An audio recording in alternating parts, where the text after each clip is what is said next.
Hi, I'm Jess from Sun Valley Trading Co. We're the Australian distributors for Cowboy and Hi-Tech's industrial sewing machines and leather machines. The purpose of this video is to show you the 4 different models we have in our range of medium-duty cylinder arm sewing machines. These are machines that will use a thread in the thinner sort of range from a metric 40 up to a metric 15. Particularly in the case of the 6900 here, it's a bit better at getting the tension right on those thicker threads. The other machines will max out about the metric 20 size thread. This is because the 6900 has 2 tension adjustments on the top thread, which makes it easier to get the even thread tension. We'll go over that a bit more later on. These machines have a very comfortable 8mm maximum thickness to sew through, but all of them have a maximum presser foot lift of 15 to 16mm with the additional foot lifting method, whether that be by using the pedal or the knee lever. So they do have capability to sew through up to about 11mm if you're being careful, which gives you a huge range of capability because these machines are also able to sew right down to thin materials like your thin leather or canvas. Able to do a thin material with a thin thread, which is something that you can't do on the heavier machines like the 4500. So we'll run through some of the similarities and differences in these machines. We have some of them here set up on the pedestal table and some on the U-shaped table. All of them are available in either configuration. So depending on what you're sewing and what feels comfortable for you, be which one you choose. The pedestal table does give you the best access around the cylinder arm. There's nothing there around the cylinder arm to get in the way. If you're sewing bags, that's definitely the way to go. This U-shape does restrict the availability you have around the cylinder arm here. If you're sewing a big bag or something, you just can't get around it because you're going to hit the table. Some people like the U-shaped table. It feels comfortable to them. It's like a desk to sit at, and you have this bench here for sitting things on. So it comes down to a bit of preference and your space and the projects that you're doing, what is going to work best for you. We do sell a lot of these pedestal tables, because that does give you the best access and opportunity when sewing with a cylinder arm sewing machine. These two at the front here, the 6900, which is the top of this medium duty range, and the 7341, which comes just below it in the list. These have the capability and availability of this stainless steel flatbed table attachment to go over the cylinder arm, which gives you the versatility of having a flatbed workspace if you want it. If you're doing wallets or diary covers or something where you want a little bit more support there to be sitting things on. Or you can easily put it on and off depending on what projects you're working on. The two at the back here, the 227R and the 246, they don't have a factory available flatbed table attachment at the moment. The 6900 is the only one that has the built-in bobbin winder here, where the bobbin goes on here and you can run it there. The rest of them have this bobbin winder that screws onto the table and runs off the belt. This goes against the belt, and as the belt's turning, it spins to wind the bobbin. There's not a lot of pros and cons of either one. They both do a pretty good job. The 6900 is the only one that has the knee lever for the presser foot lift, for the extra presser foot lift. So they all have the lever at the back that you can use to lift the presser foot. They all have additional presser foot lift available if you use the auxiliary presser foot lifting method, which on the 6900 is the knee lever. We push this over, the foot is lifting, and you get a whole 16 millimeters or a little bit more by using that device on this machine. The others all have the same mechanism of the lever, and they also have the pedal, which is connected by a chain up to a bar at the back, and by pushing the pedal you can get presser foot lift that way. Both of these methods allow you to be able to lift the presser foot while you're sewing, while keeping your hands on your work. So when you want to turn a corner or something like that, so you can just use your foot or your knee to lift the presser foot, to lift the pressure off on the presser foot, and you can turn your corner, drop it back down and keep sewing without having to take your hands off your work. The stitch length adjustment is a little bit different on each one. But in general, the stitch length available is about 8 millimeters on these two machines, the 6900 and the 7341. On the 246 and the 227R, it's about 6 millimeters as the maximum stitch length. They all have a reverse capability. Most of them just have this lever at the side for you to hold down reverse sewing. The 227R is a little bit different. It has a stitch length adjustment up the top here. And then this lever up is for going forwards, and to go in reverse, similarly to the other machines, you just hold the lever down to make it sew in reverse. The bobbin size is another difference in the machines. This is the bobbin out of the 227R. All of the others have this size bobbin. See the difference there?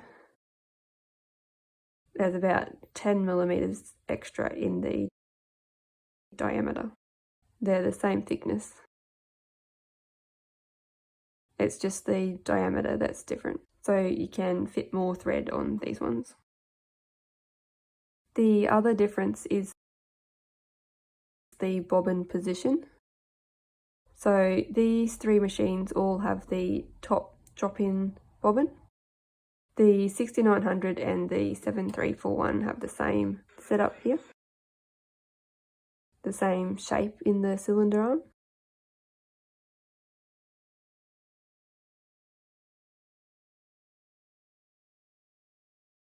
And they have this little holder that the bobbin goes into first. It has the tension adjustment on it, and that sits down into the hook assembly here. So these bobbins also have their own little holder that it sits into first, and then this pops in on the end here.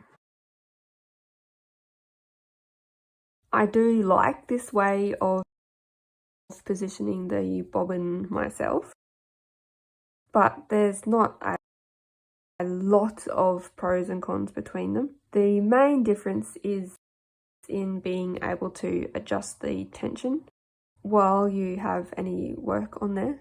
It is a bit easier with the top loading bobbin, because usually if you're sewing on the edge of something, you can get in here with the screwdriver to adjust the tension if you need to make a change to get your tension even. This is a little bit harder to get at, but one of the pros of this, in my opinion, they are less likely to jam up with any loose threads that are floating around.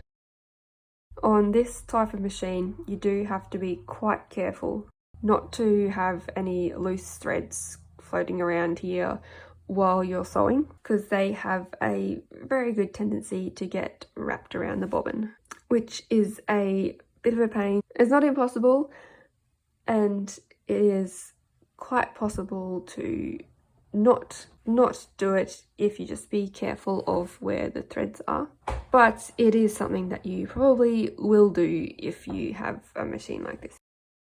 These are a bit easier to get any thread out of, and it's not working the same way to have the same tendency. That makes it easy for the thread to get jammed. So while we're talking about the bobbins, we'll just have a look at the thread tension adjustment on them. These bobbin holders out of the 6900 and the 7341 have their tension adjustment on this screw here. This spring affects the tension for the bobbin. The 227R has a similar sort of adjustment, but it's not able to be taken out of the machine. It's fixed as part of the hook assembly. And the 246 works the same way. It's also able to be taken out. And this screw here is what adjusts the tension. So looking at the top thread tension on the 227R and the 246, they just have this one thread tension adjustment for the top thread. There's a bit of a guide that it goes through which does add tension to it, but this is the only fine adjustment that you can make. The 7341 is a little bit better. It has this thread tension guide as well. It doesn't put as much tension on it as something like this though. So it's not making as much difference, but it is better than having no other adjustment. On the 6900 we have these guides that the thread goes through, and then these discs which work a bit like the extra one on the 7341. They're not making much difference there. And then we have two totally adjustable thread tension discs for the thread to go through, which does really help for setting up the thread tension if you want to use a thicker thread like the M15. While we're here with the 6900, we'll just have a look at some of the other features that it has, which the others don't have. The 6900 has an oil sump in the bottom here, and it will automatically pump oil around through a series of tubes and wicks while you're sewing. So we call it a semi-automatic lubricating machine. There are a couple of spots marked with the red paint that you do manually need to apply oil to. As long as you have oil in the sump, it is keeping up the lubrication around the machine to most of the moving parts. The other machines have a lot of spots on them with the red paint where you need to apply the sewing machine oil manually. The general guide is for about 8 hours of sewing. You need to oil the machine. That does depend on the amount of time it takes for you to do the 8 hours of sewing. If it's like 8 sessions of 1 hour over 6 months, then you probably would need to be applying oil probably every time you sew. So back to the 6900 and its other features. The big dial on the top here is for adjusting the height of the alternating presser feet. So I'll just pull the thread out of here. Remember what I said before about any loose threads. So this is set on about 2 at the moment, which I think is a general good height for sewing. The 6900 also has more of a rectangular feeding pattern in the movement of the presser bar and the needle bar, whereas the others are on more of a pendulum. The rectangular motion helps to keep the stitch length more similar as the thickness of the material increases. With the pendulum type, as the stack of material gets thicker, the stitch length will often get shorter, even though it hasn't been adjusted. The rectangular motion helps keep that the same even as the height of the material increases. The 7341 is much comparable to the Cobra Class 26 if you're wanting to compare things like that. In my opinion, the 6900 is superior because of the features that we just talked about, like the automatic oiling, the easily adjustable walking foot height, and the knee lever I think is better than the pedal, and also the built-in bobbin winder is an advantage. The 246 has some great capabilities because it has the larger size bobbin like the 7341 and the 6900, but it's in the similar lower price category like the 227R. So it makes it a really good buy for someone that wants to get into a machine economically. The finish on these sometimes isn't quite as good as on the 6900 and the 7341 as far as the paint job and stuff like that. Probably doesn't look quite as nice, but a lot of the time there's probably not much really wrong with it. But that is one thing that does put it in that lower sort of price bracket. And having the side loading bobbin is really good. And one thing I didn't touch on before is the profile of the cylinder arm, the end of the cylinder. See, on the 246 it has a tiny little end. It also has the smallest distance from the needle to the end of the cylinder arm, which means you can get into some really tight places. A bit better than the other machines. Here's a comparison of the cylinder arm ends. So these things make the 246 a good buy at a economical price for getting into that light to medium duty sewing. The 246 does quite a good job for its price and appearance and everything like that. The 227R is at the start of the medium duty cylinder arm sewing machine range as far as price goes. One of the things that puts it apart the most is the smaller size bobbin,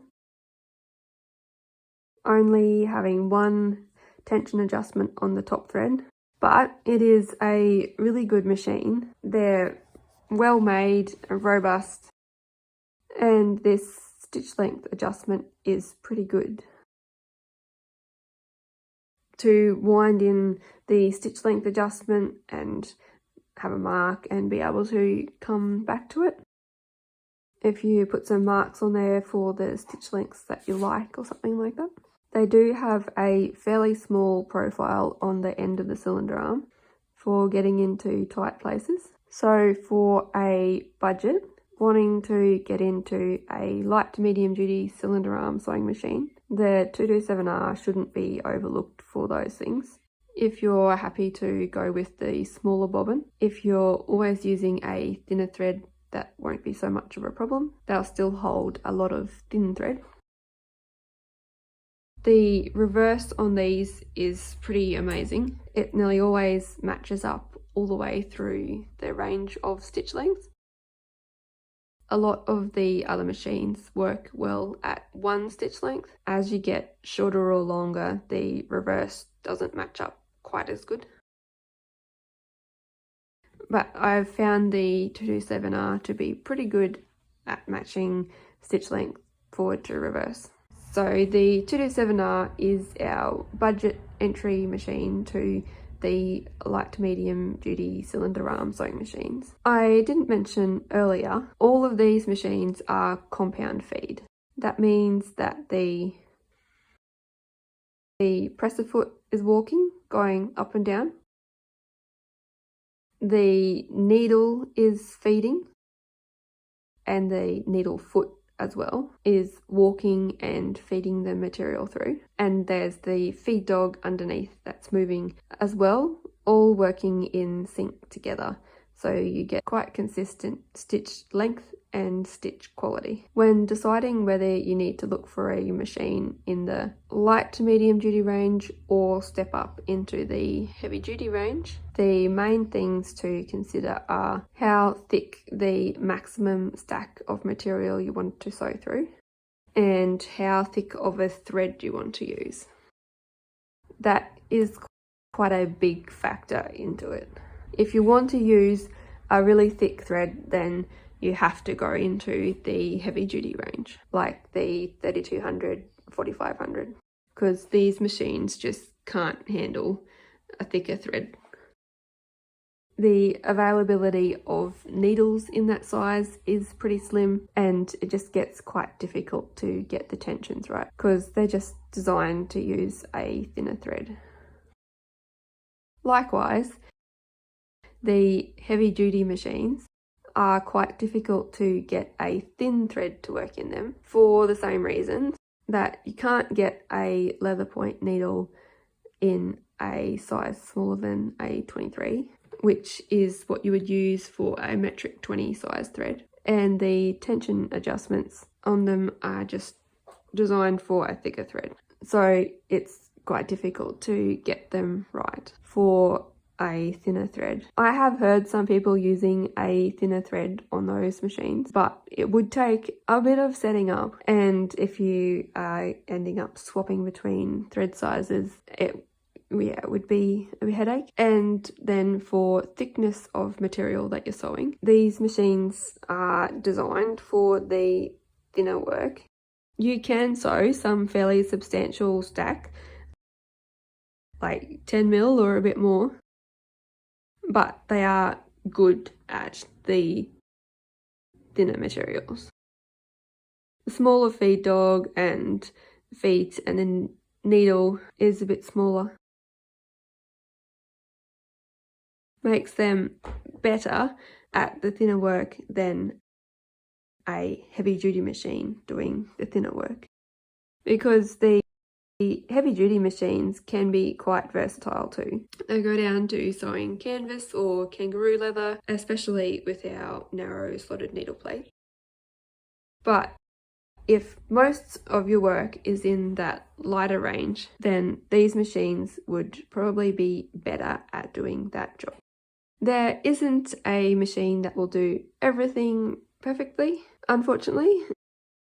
No unicorn machine like that. So it comes down to choosing a machine that will do best what you do the most of. And also, it is pretty difficult to get a really thick thread to work well on a soft, thin leather. So you may need to compromise a little bit if that's what you're dreaming of doing. So these medium duty machines can do quite a range of projects, like light little things like earrings or canvas work, vinyl, some thick fabrics. I have played with a 6900 enough to make it so satin before, so it is possible. Up to doing belts, wallets, bags, some horse gear even with the thicker thread. They're all things that you can do on one of these machines. I guess keep in mind the length of the cylinder arm for some of those projects, but there is a lot that you can do on these machines. So if you have any questions or just want to find out more about them and the extra accessories that you can get with them, there are things like different feet, probably something I should have mentioned. These all use the same presser feet that are easily available. They are the same as what's on heaps of other compound feed medium duty sewing machines. Left toe, right toe feet, edge guide feet, piping feet, binder feet. A lot of different options are easily available and they're not very expensive.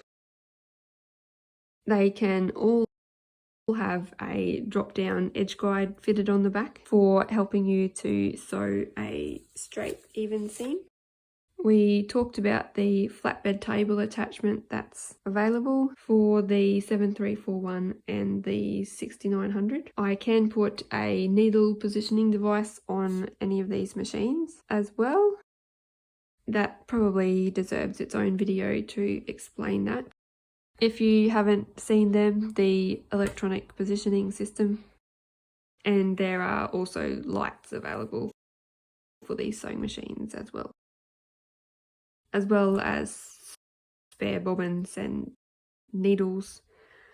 These machines all take needles in the system 135, either 135 by 17 for the canvas and stuff, or 135 by 16 for the leather point. And leather point comes in slanted stitch or straight stitch. That could be explained in a different video as well. Lots of information. So hopefully having it in this video where you can look back at it and find the bits that you need to. You are always welcome to give me a call though, and we can work out what's the best for the projects that you want to do. Thanks for watching.